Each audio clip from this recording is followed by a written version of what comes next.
You talked about data readiness for building predictive models and AIs is critical. What does it even mean to be data ready? You certainly have to get the data right. What does data mean in that context? What does domain knowledge mean in that context? And what's the semantic and the ontology that is tying the data and all of this together? So those are the elements that need to come together to be data ready in the agentic world. What are the biggest priority for you as the AI and data leader for TransUnion for the rest of the year? So far, the focus has been how do we improve our developer productivity? How do we improve the customer experience through leveraging AI? Now the focus is shifting towards how do we leverage AI to innovate? How do we improve on the cost to the organization itself? And how do we enable lower cost of operations across the board? I love that you started by saying the first thing we look at is how do we make or enable our associates and developers work better, faster, more efficiently. And the term that we use really is customer zero for us. All of the internal users, personas, those are our customer zero.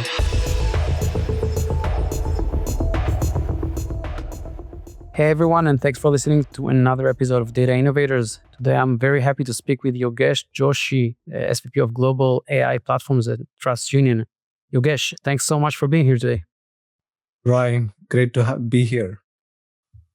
Perfect. Let's dive right in. Let's start with your background. You have more than 2 decades. We just mentioned 28 years or so of experience in the data space, heading data and analytics technologies, data science, modeling.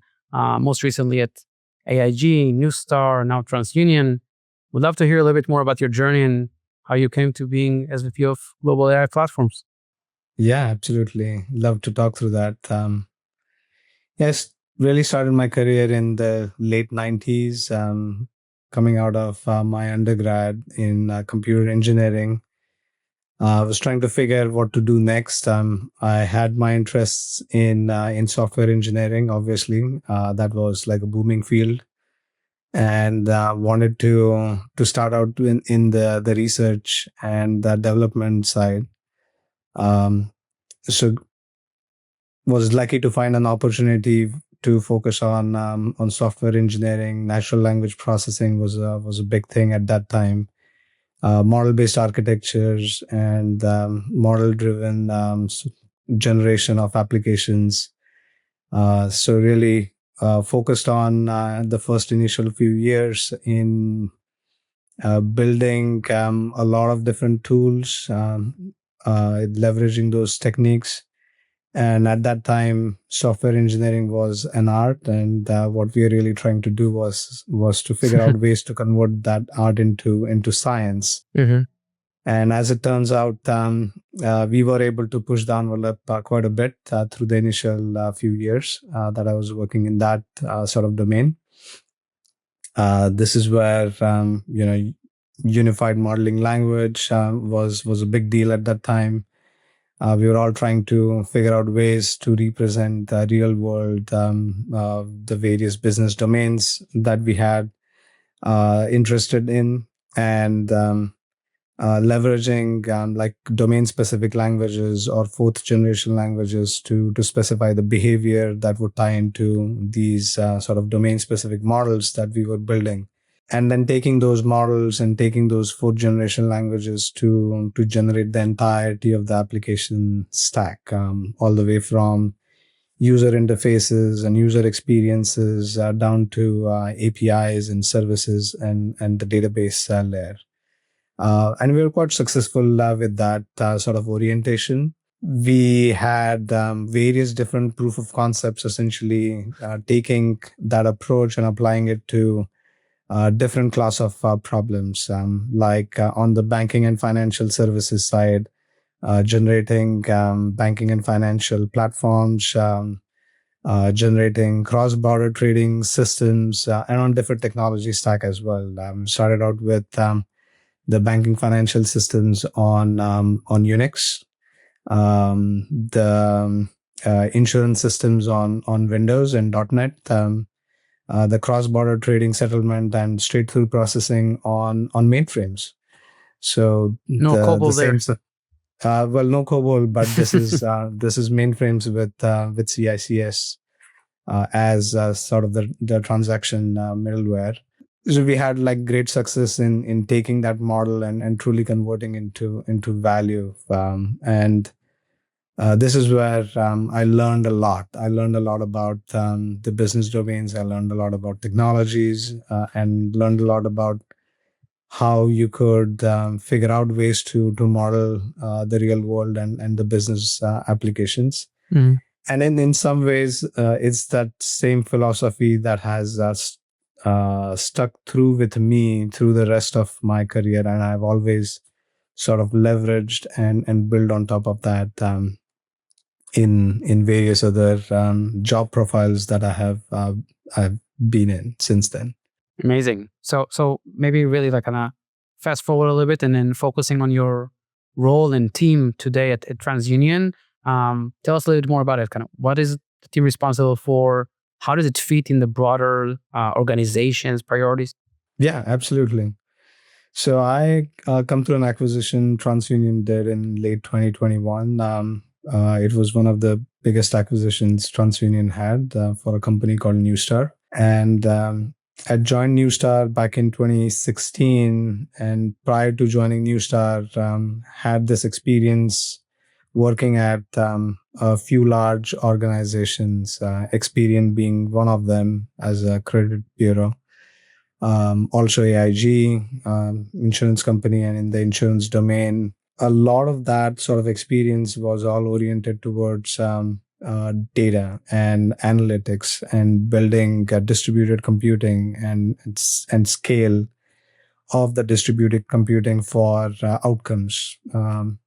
So when I joined Newstar, I had the software engineering experience back when I originally started, and then the experience that I had collected over the years in the data and analytics space, which is what really drove some of the key set of initiatives and outcomes that I was able to lead and deliver at Newstar.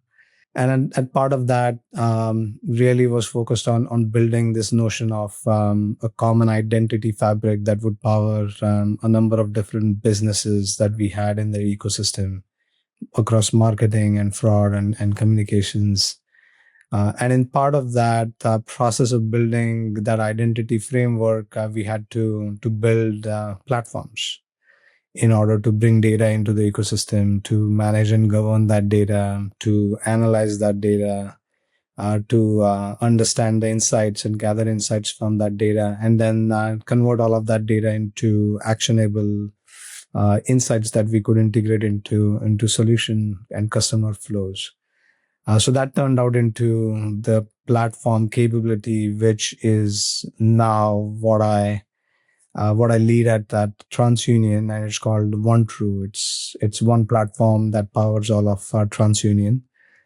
Back at Newstar, it was called One ID. It was the one identity layer that powered all businesses. And we are in like the at the cusp of focusing on building the fourth generation of this platform, really leaning into generative AI and agentic AI and trying to integrate it into the core of the platform and core of the capabilities and outcomes that we need to drive with the platform. Perfect. And we'll touch much more on OneTru later on in the conversation. So kind of my common question, we're still in Q1 2026. We just kick off the year. What are the biggest priority for you as the AI and data leader for TransUnion for the rest of the year? Yeah. Is there anything that or any company that's not talking about AI already? What's AI? What is AI exactly? Yeah, so AI is certainly front and center for TransUnion as well, and really around how do we power innovation leveraging AI.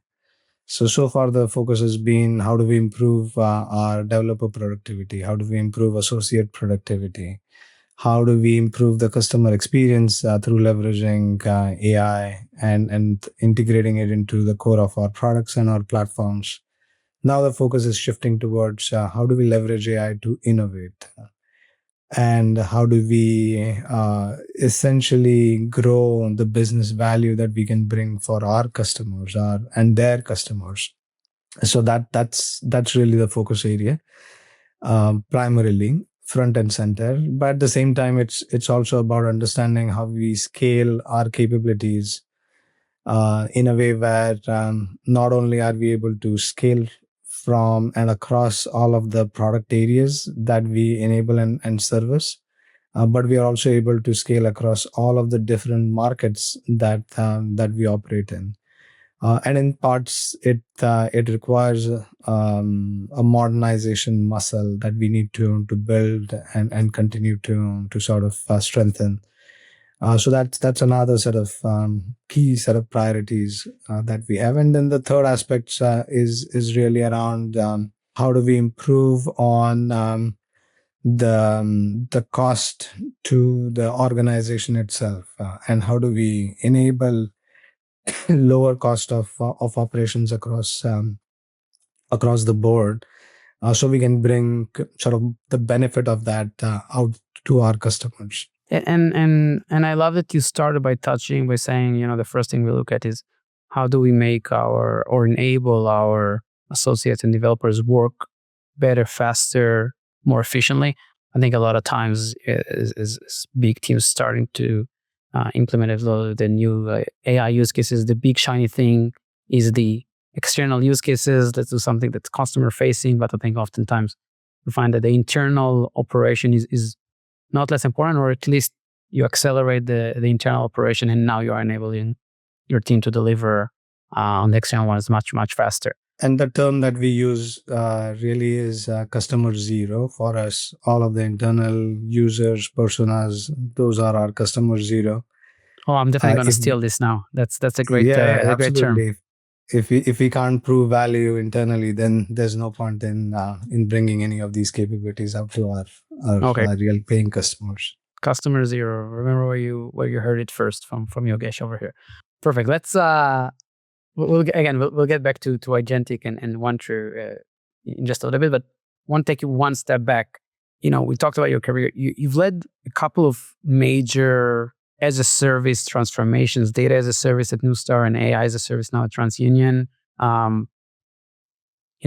Both of them were a lot about democratization of data, of AI. Talk to me a little bit about the evolution of that. What did it mean 5 years ago, and what does it mean today? Now, the meaning of democratization has changed significantly over a period of time, and I feel like we've probably seen a few generations of that change as well. If we go back, like in the pre sort of cloud era, if you ask about democratization and what it meant, people would say, if you just gave me the infrastructure that I need, that I could use to bring in my own data, bring in my own analytics, power my own sort of processing on that, I'd be golden, right? And the cloud really made that happen. A few years later, it really transitioned into if only you could give me the data and gave me the insights around that data and left me alone. That was democratization in itself, because nobody at that time was talking about infrastructure because it was a solved problem. Mm-hmm. Then it graduated into sort of the progressed into the full stack, and I think at this point, especially with everything that's happening in the marketplace, democratization truly means how do I enable outcomes for the customers, and the data, the identity, the analytics, the insights that you could all package in, the decisioning is all part of enabling that democratization. So if customers are coming in and saying, you've been operating in this business, in this domain, you have all of that domain experience, you have that domain data, how can you democratize outcomes for me? So let me ask a very blunt question. Is it from a platform and architectural perspective, is it genuinely an evolution, or is it just repackaging of the same infra behind the scenes, and how do we deliver it to customers or users? Yeah, it's a progression, I would say. Over a period of time, we have had the opportunity to keep up with the technology and leverage the technology as it has evolved. Over a period of time, all of that technology and integration has helped us build a sort of a layered model, and that layering of that model has enabled sort of the various flavors of democratization over the years. And as like if I have to talk specifically in terms of the platform itself is a truly integrated capability.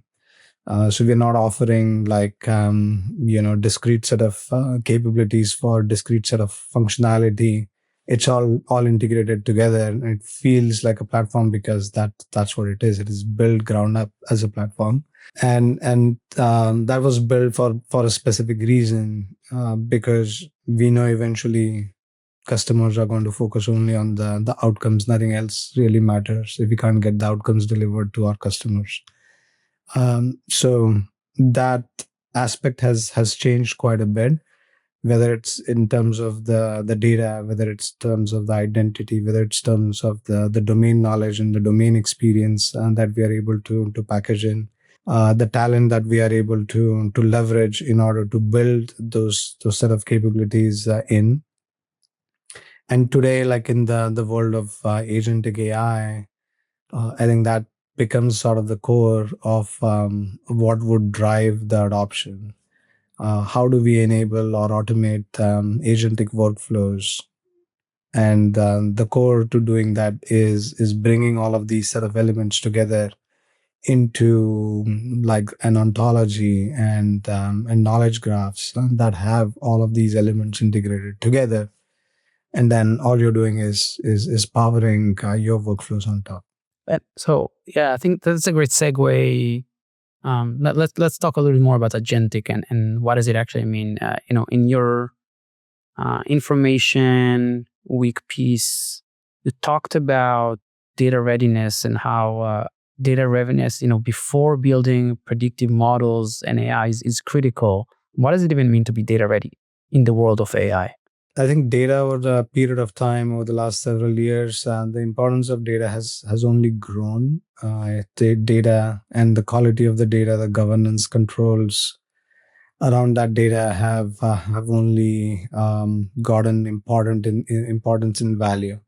From an agentic standpoint, data is certainly the starting point. But it's not the end all and be all of it. It's a starting point, um, and you certainly have to get the data right, because without that, everything else that you're going to do is going to be completely wrong, right? But then it becomes the starting point, and then you're building on top of that data, and associating all of the sort of elemental aspects around that data, whether it's the domain knowledge that you're tying in with the data to make sense and provide the context to the agentic systems on what does that data mean in the context of this problem that I'm trying to solve, or in this particular domain that I'm operating in. It's also about bringing in the sort of relevant use cases, and understanding who's the user that you are trying to, or what is the persona, what is the problem that you are trying to solve, and what does that mean, what does data mean in that context, what does domain knowledge mean in that context, and what's the semantic and the ontology that is tying the data and all of this together. So those are the elements that need to come together to really make data to be data ready in the agentic world. So building on that, where do you see the main pitfalls are? Or where do teams fail to bring AI to production, to do that at scale when data is not ready or data is a mess? Like where do you see the big pitfalls? Yeah, interestingly, some of the problems that we have had in the past are the same problems and the same pitfalls that we have now. History repeating Uh, itself. the history keeps repeating itself. Data privacy, data governance, data compliance, legality around usage of that data is still an important consideration, and that continues to be an important consideration in the agentic world. I think even it probably is even more important. The other aspect of that is the controls that we are able to build around that data for specific use cases and specific personas that we have in mind. And how do we enable those controls while lowering the friction that we need to lower in an agentic system, but at the same time being able to ensure we are operating with the right context in mind and with the right set of controls. I think those are two important elements. And then the third aspect is really around how do you measure success in an agentic world, right? Is success in terms of the cost of operations? Is success in terms of the revenue that you're targeting? Is it in terms of the time to value that you're trying to enable, or is it something else? Accuracy, reliability is often a topic that, maybe you complete a lot of things, but they're not accurate. So is it good? Correct, exactly. And those are elements that need to be considered in evaluating what's the utility of each of these elements for the use case that you are enabling.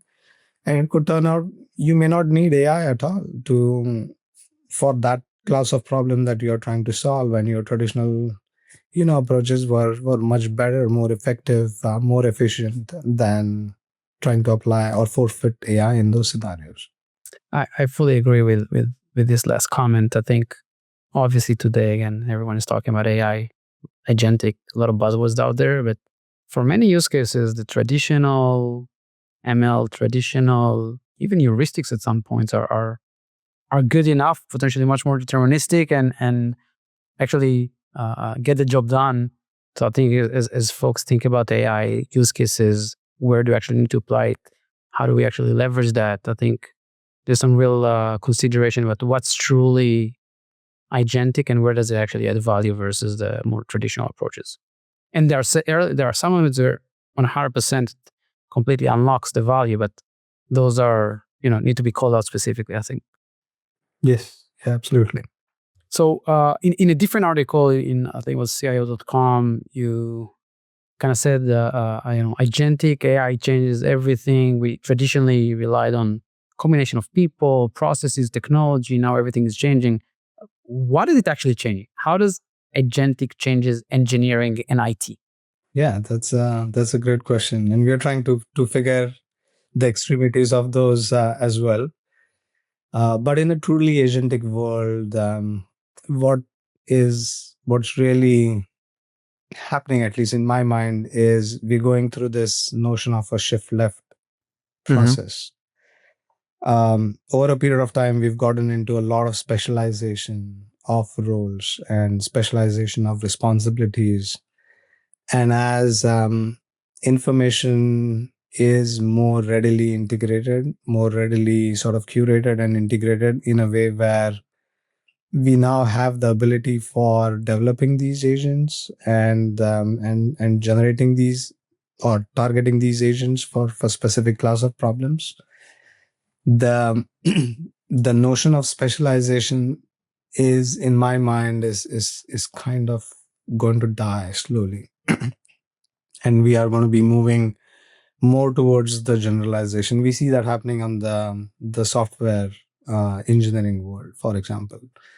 If you think about the whole software development life cycle, that's changing in form and shape, and pretty quickly as well. We have been talking about the shift left from a DevOps perspective, and talking about shift left from quality assurance and a development perspective.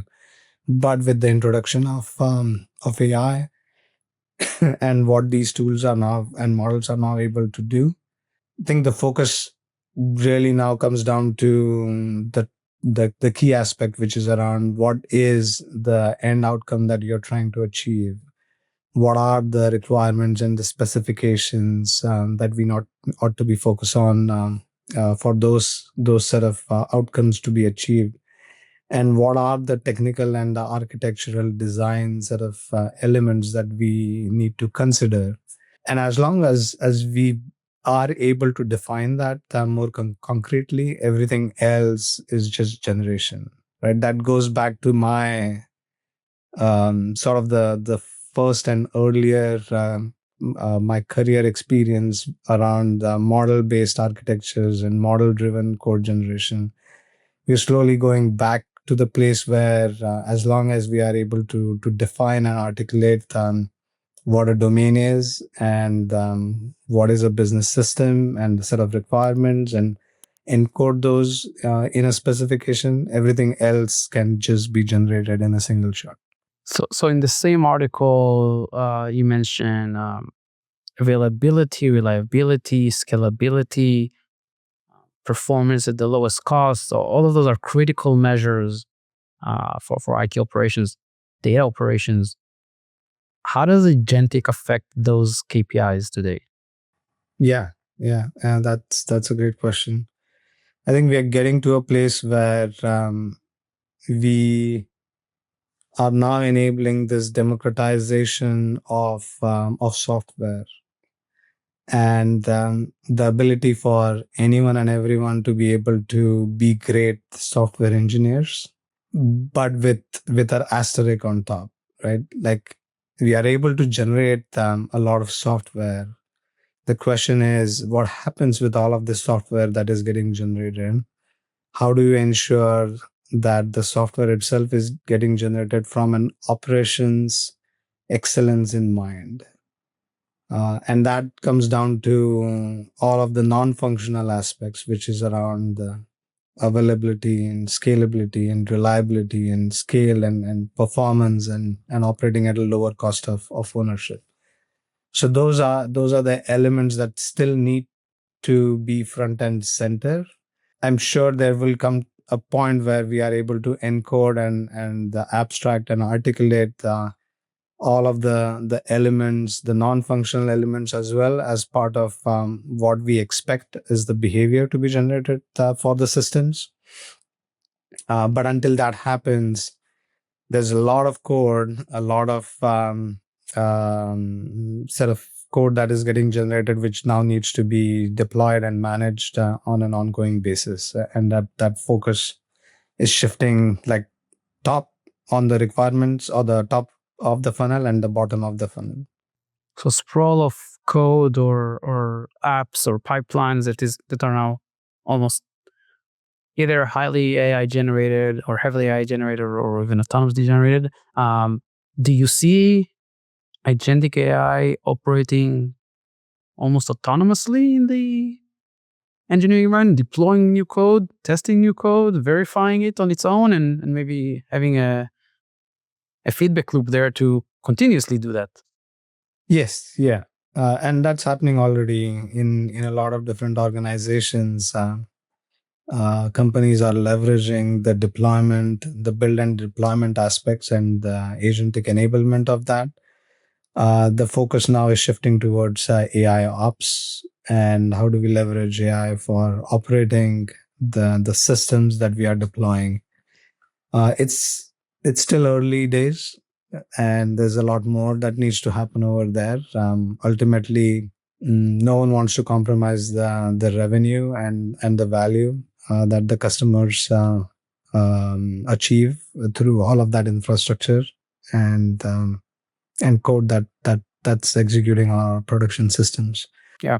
And I think you touched on a couple of super important points earlier. You mentioned context and control are the critical foundation to operate all of that.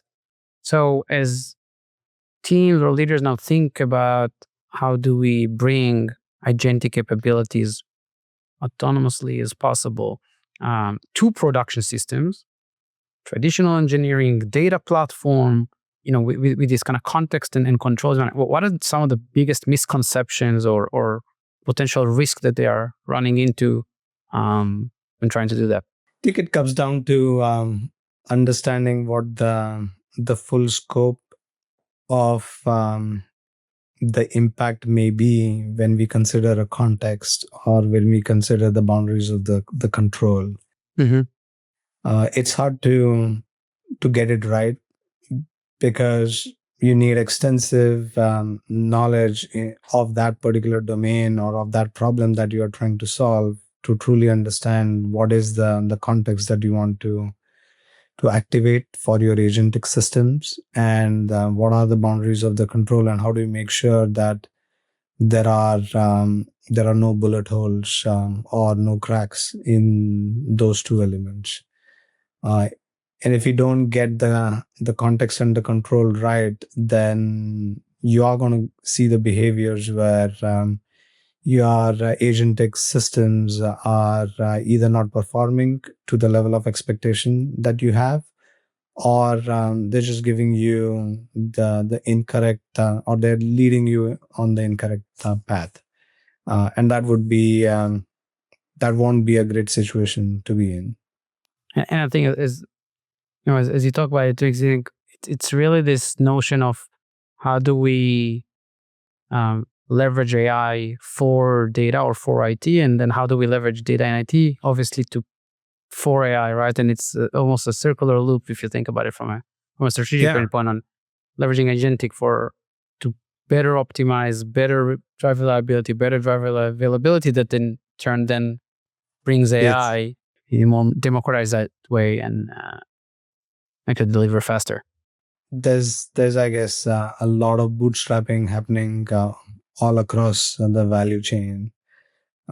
Like today, we are leveraging AI to build and progress on foundational models. Then we're using those foundational models to build like our software systems, and then we're using AI to then get into the operations of those software systems. So we're doing a lot of bootstrapping all the way through the value chain today.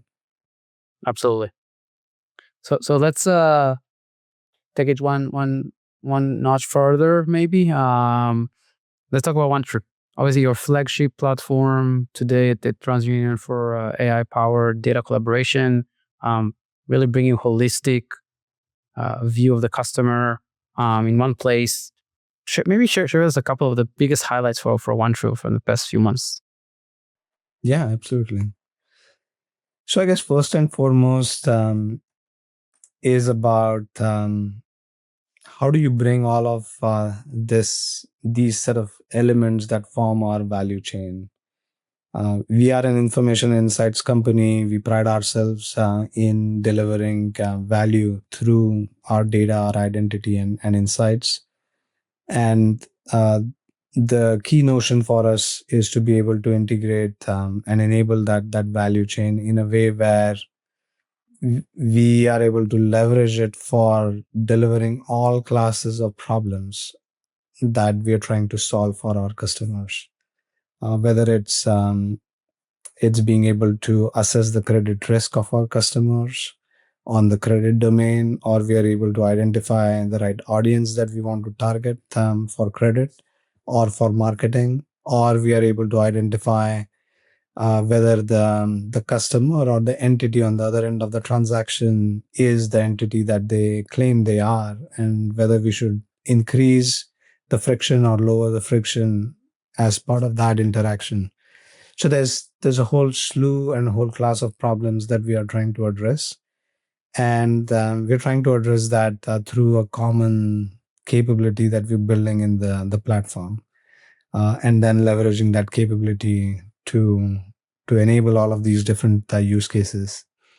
So we are in the modernization journey where not only, or we're in the combination of modernization and growth journey where we have a whole slew of portfolio of applications, point solutions that have been built over decades. And we're converting all of those, and we're modernizing and migrating all of those into the platform so we can get to a leverage across those set of use cases. But at the same time, we want to innovate and bring new products into the market and be able to enable those products as well on the platform. So we are driving across two different vectors at the very least, and trying to optimize across that value chain. And there's a lot of interesting or new capabilities that we've been able to launch through this process. I don't want to go into any of those specifics because that goes into all of the product marketing. So you might have to maybe find another sort of reroute into another conversation. That's fair. We'll leave it at that. But for artists, maybe are you able to share a little bit more about the architecture, high level architecture of the platform? How do you guys think about it, especially as you've done this transformation? Like what are the core elements of it? Yeah, the core elements at the core of the platform architecture is a distributed storage and distributed computing platform. It runs on cloud, on AWS as well as GCP, and at the same time, we are taking the same architecture so we can deploy on an on-premise terrestrial data center. Ultimately, we want to enable a platform that is cloud agnostic and hybrid. We are able to operate in both those environments. And then additionally, where we are able to take that platform and deploy it behind the customer VPC in a customer environment. So we can operate at the intersection of customers' data and the data that we are activating in that customer, and enable that capability that the customer can leverage for their set of use cases, which we may or may not have ever imagined what their utility or use cases may be. So it's a distributed computing What query engine is that? You mentioned kind of the distributed. So think of it as from a data perspective, we leverage object storage. That's our foundational layer for our data lake, data warehouse architecture. That object storage, depending on the use case that we have, could translate into leveraging a particular warehouse technology. It could be BigQuery, let's say in GCP. It could be Redshift in AWS. It could be something else in some other platform. And then compute is distributed on top of that infrastructure. So we run Spark primarily. It's EKS on AWS. It's Dataproc on GCP. And then we can also run workloads that are serverless. So you could run BigQuery workloads on AWS. I could do the same thing on AWS side. And ultimately, the stack on top for the insights and the visualization is corresponding set of technologies that we use for those. And then AI is integrated all the way through the value chain. So sound like you've taken some existing technology, built your own type of lakehouse on top of it, and now building OneTru as a central customer identity data information hub, serving the broader org. Amazing. We're coming up at time. Thanks, first of all, for sharing all of that with us today. If folks want to follow you, follow TransUnion, follow OneTru, where should they go? They should go to LinkedIn, hashtag OneTru, hashtag TransUnion. I think that's a great place to start. Amazing. Yogesh, thanks again for coming in today. Certainly we'll stay in touch, and maybe we'll come again soon. Sounds great. Thank you, Roy. Perfect. Thank you very much. Bye-bye.